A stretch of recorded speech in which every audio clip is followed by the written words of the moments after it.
Hello and welcome everyone, I am Madals and this is another StarCraft 2 England cast. Now today I have got a game from the Zotac Cup. It is game 1 of a best of 3 and it is between Satiini, the pink Terran player in the lower left position, and Monchi, the green Protoss in the top right. That means we've got a TvP and well, this should be super fun. And there's Monchi, good luck, have fun babe, because he is just cool like that. Now, anyway, the map, of course, is Cloud Kingdom.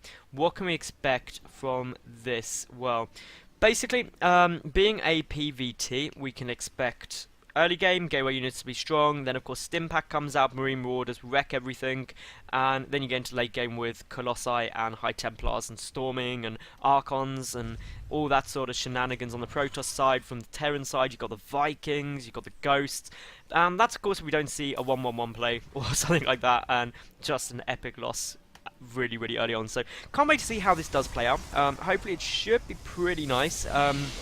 Obviously, being a best of 3, it should be fine. And there is a bit of a giveaway of the maps.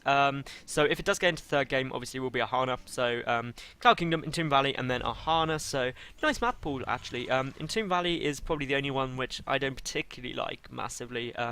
There's some. I read a really interesting post on Team Liquid this morning about how gas mining is really imbalanced on that map, like super imbalanced depending on which gas you take, and it's all to do with like diagonal angles and things like that. And it was all pretty interesting. Like that gas will mine slower than that gas just due to the diagonal angles. The distance isn't quite the same or something, and it was all very technical, and it showed all this displays of different maps, and basically Entomb Valley's terribly imbalanced depending on where you spawn, etc. So that is the only reason why I don't like Entomb Valley, and also for Zerg it's pretty an annoying map and things like that. But anyway, fast expansion out of Monchi. That's a pretty bold move. It's not something you often see against Terran because it is a bit risky. It was before the gateway, so it was a Nexus first build. Out of Satiini at the moment, we've got the barracks down. We've just got that SCV going to have a little poke and prod around. No gas for either player yet, which is to be expected. That really says to me Satiini probably going to try and expand sometime soon, or really get another barracks up. That's the only other option available. We do have the wall off there, but the probe is not going to go in for some reason. It's just going to come and poke up and wants to get away instead, run away from the Marine, realised it was about to get trapped. The gateway coming down, the double gas as well for Monchi here, and yeah, it's all going pretty nicely so far. I've just finished casting actually a user submitted game, which everyone should go and check out. If you do have any cool games, anyone watching, that you want me to cast at any level, do send them in to sc2england@hotmail.com .co.uk, and I'd be more than happy to give them a watch over and see if they're worth casting, give some feedback on them and that sort of thing. Makes a bit of a change from the usual pro games I cast, so don't hesitate to do that. And of course it gives me more stuff to upload every single day, so that's why you should subscribe if you don't already. I get new games up daily now. See, here's Satiini getting up his base there. We've got a bunker coming down as well. That's going to be really irritating to deal with, especially if it is able to complete. But the Zealot there, the probe's coming over. It looks like Monchi's going to deal with this pretty nicely. The SCV gets picked off very quickly indeed. A couple of probes going down though. Now, basically the Marines can micro, 2 Marines can micro the hell out of a Zealot should they wish to. It just takes a little bit of control, but now with another Marine coming in, this should be a lot easier to deal with. We've got the second Zealot though, and this now becomes a lot harder. The SCV almost certainly going to die, and that bunker will not finish and will have to get cancelled. Now we do see, of course, Satiini pulling back now, and I think that's the right thing to do. No point cancelling the bunker until, well, basically it's about to die, because it just saves you some time. That one Marine quickly hightailing it out of there, because you do not want to be sitting there right now. That bunker in a very forward position. Wow, that is, well, very crazily forward. Usually tend to see bunkers come down about here. Only reason that makes a bit more of a difference is it means that it's a tighter choke and you can have a better attack arc if units come and file in there, whereas here the Protoss player can get a much bigger arc around the bunker and therefore have more units attacking at a time. A lot of Marines trying to pick off a Zealot there. Give it a start step. One Marine does go down though. Bit of a shame. We do have a robotic facility coming out from Monchi, the factory, as well as a tech lab on the way down for Satiini there, so it'll be interesting to see what that's going to be used for. We do have another Zealot getting picked off, and the bunker now finishes, and it's pretty much safe time, and a great little bit of micro there by Satiini, exiting the bunker to pick off that Zealot, get that final volley of shots off. So really nice play there out of the Terran. Looking here, the third and fourth gas on their way down. 2 gas up already, 3rd gas on the way for Satiini there. Obviously, Protoss tend to usually get a couple more gas up. We've got a tank coming out as well as Starport now, so this is kind of a 1-1-1 style build. again, it's not trying to rush it out though, so just all going good. Siege mode coming down as well, and you don't often actually see tanks in against Protoss. It's a lot more uncommon than the more typical Marine Marauder medevac style plays, so I'm interested to see how this will work for Satiini. Obviously Monchi, they're getting his robotics bay out, so he's going to be going to Colossi. He's got his forge on the way down as well, so actually a double forge, so double upgrades are on the cards. No sign of any upgrades yet. We do have a tech lab coming down there as well, so Starport going to move over to the tech lab as well, so this is a very, very interesting playstyle indeed. Should see a Banshee come out, no cloak yet, obviously not enough money for it, so we'll wait and see whether a cloak does come down at some point. It'd be a very, very interesting build actually if we did see that. And now a hidden expansion coming down from Munchie as well. This is the sort of thing which can make and break games. If it's scouted, then it'll lose you the game. If it's not scouted, then it can very well win you the game due to the extra income and your opponent not coming down there. And I mean, there's no real reason for a Satiini to come down here and take a look for that, because he's got no reason to. So that is all very, very interesting. But we've got Tech Lab now on the barracks. 2 more racks on the way down, cloak on the way down as well. That siege, those 2 siege tanks are now sieged up. This is a very defensive position indeed by Satiini. It'll be hard for Munchie to push through this should he want to. The tank quite a long way back as well, just trying to play on the safe side. We've got 2 more gateways coming down, the double upgrades on their way, the Colossi coming down as well, so really everything going where it should be. We've got the robotics bay done, but of course no extended thermal launch yet, which hopefully we'll see. That'll help combat the tank slightly better as well in terms of the range. There goes the extended thermal lance. This hidden third base is now complete, so is it going to get scouted out? Is the Banshee going to spot it? It very well could. It depends which way it's going to go. Where are you, rally Banshee? Are you Banshee? Are you going to spot? You are.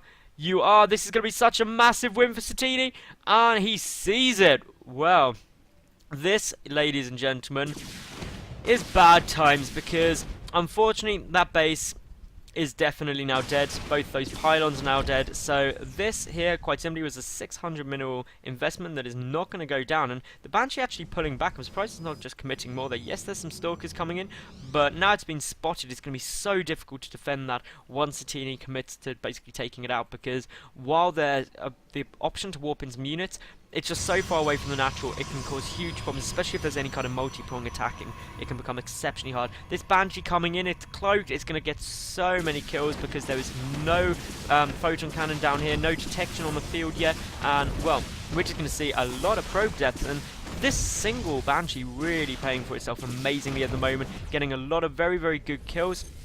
Pulling back now already. We do have another Banshee coming down towards this base. We do have a photon cannon at this hidden third, so that's a good move. Looking back in the production for Satiini, he's getting up 2 more barracks, his starport, another starport rather, and this, well, this Banshee again just doing huge damage, doing such great aggression.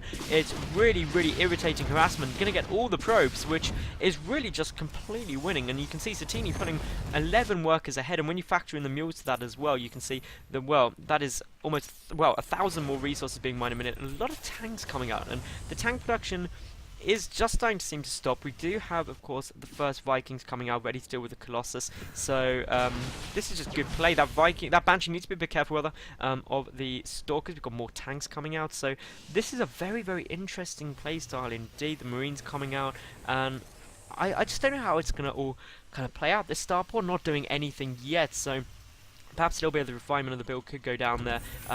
Should switch over, allowing much, much more Viking production, which is very, very important against Colossi, because it's really your only way to deal with them, especially when they gain larger numbers. For the moment, though, this third base hasn't really done anything yet, and that's the big problem. In terms of the workers killed, 17-3. In terms of the units lost, well, as you can see, Satiini doing about 3 times more damage than what he's taking, which is very, very nice indeed. That Banshee needs to be careful. The second Banshee comes in though, and that is one dead Stalker. So these Banshees already, I mean, they're up to 9 kills and 7 kills. Definitely paying for themselves already. In terms of the worker count, still you see Satiini ahead by quite a while. The only thing which, my only concern with Satiini's play at the moment is he's going to have to move out and go for a push soon, because he hasn't made any move to take the third base, which, when you consider that your opponent already has the third base up, even though it's being shut down pretty hard, can be a bit of a risk. But here we go, we've got Monchi moving across the map. He's got 4 Colossi there. He's got the 3-3 upgrades on the way, 2-2 already done. He's up against, of course, Combat Shield, the +1 turn infantry armor coming down. Infantry weapons already finished. No vehicle weapons, no ship weapons. So, again, upgrade advantage heavily there for Monchi. The Marines are going to be very, very viable very, very vulnerable rather to the Colossi attacks, but the Viking number is really quite high. 8 Vikings going to absolutely shred 4 Colossi really in a matter of seconds. They are going to have to dodge the flying shock though, because that is always a risk in this day and age. Looking here, we do of course have those Colossi taking massive damage, and well, this is, well, a very, very defensive play by Monchi, and he's pulling back, and I think that's the right thing. A scan goes off just to get a good idea of what's going on. 4 tanks there, 2 more on the way. That takes up to 6, and well, now this third base is gone.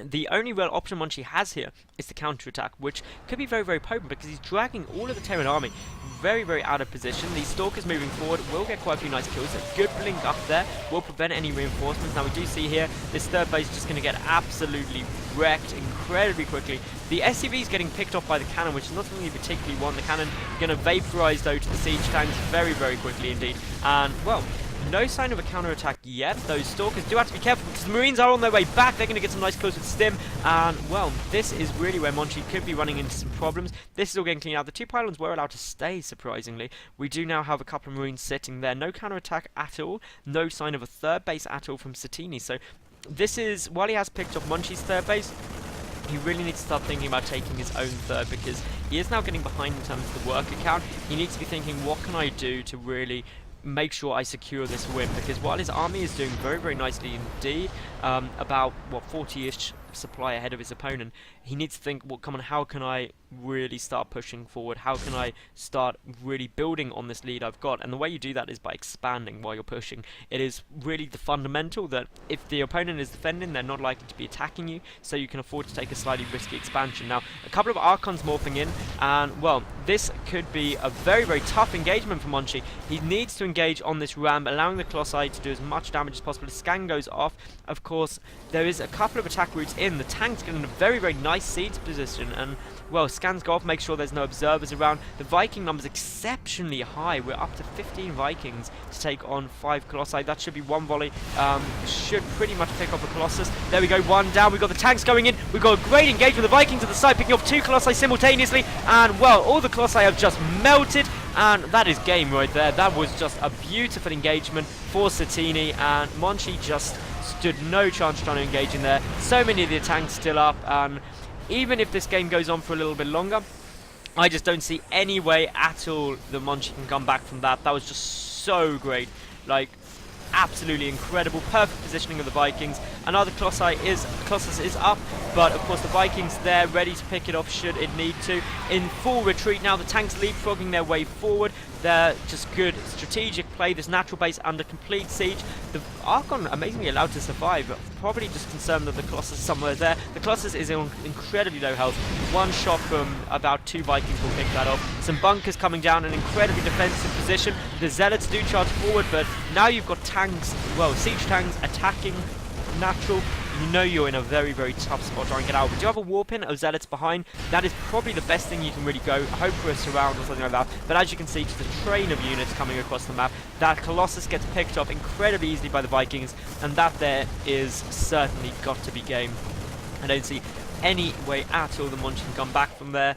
He's trying to blink forward, trying to pick up some of those Marines, but the bunkers have now finished. This is just such a great position for the Terran player. Monchi doing the right thing in terms of just biding his time, but he's got to go somewhere. Moving forward, but the tanks are all sieged up there, doing good damage. Great blink forward. Zealots coming from behind, but still just so many units here for Satiini. And, well, Monchi actually not doing a bad job at the moment. The tanks really spread out, though, but it looks like, for the moment, this push getting cleaned up, and that is absolutely astounding. And Satiini GG's out, so I called that way too early, thinking the Monchi was out of that, but absolutely great engagement. That has really, really impressed me, and I'm surprised that Satiini actually managed to lose that. So, can't wait to see what happens in Game 2. But that was a shock and made me look a little bit silly, which is always fun. So, catch me at Game 2 any second of this best of 3, and we'll see how this plays out. Bye for now.